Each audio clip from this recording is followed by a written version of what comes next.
Hey, Moby, have you seen my toothbrush? 10, 9, 8, 7. Hang on. 6, 5, 4, 3, 2, and 1. Ah. Dear Tim and Moby, my sister and I argue practically every day. What can I do to stop it? From Wayne. Hey, Wayne. When you spend enough time with other people, your wants and needs are bound to conflict with theirs. Maybe you and your sister both want to use your tablet at the same time. Or you might feel a good friend of yours isn't playing fairly.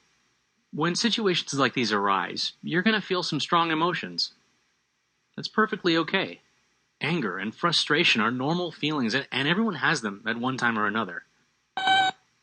It's how you deal with those feelings that counts. You may be tempted to act aggressively with yelling and name-calling, or even with violence. That can just provoke the other person to act the same way. You won't get what you want, and you'll end up in an argument or a fight.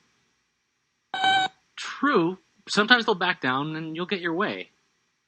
But if you blow up at every little disagreement, you'll have a tough time keeping any friends. Nobody wants to hang out with someone who always gets his way. Yeah, it's tough to control your emotions, especially for kids. Fortunately, I've had a lot of practice in this department. When I get angry or frustrated, the first thing I do is stop and recognize what I'm feeling. Next, I take a few deep breaths. Sometimes I even count backwards from 10 to myself. By the time I reach 1, I'm usually ready to deal with things more calmly.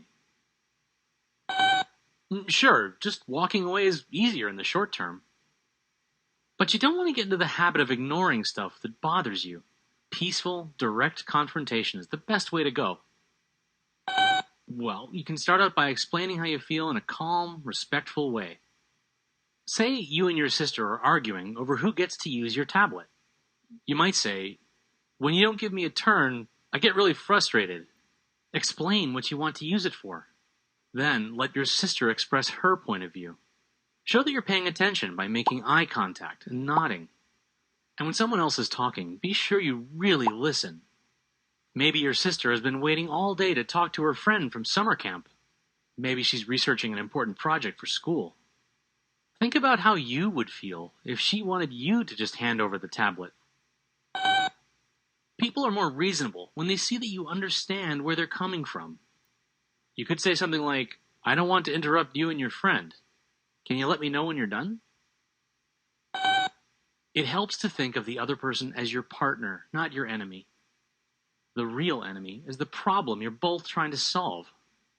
Still, if things get a little too heated, you might want to call in another person to mediate the dispute.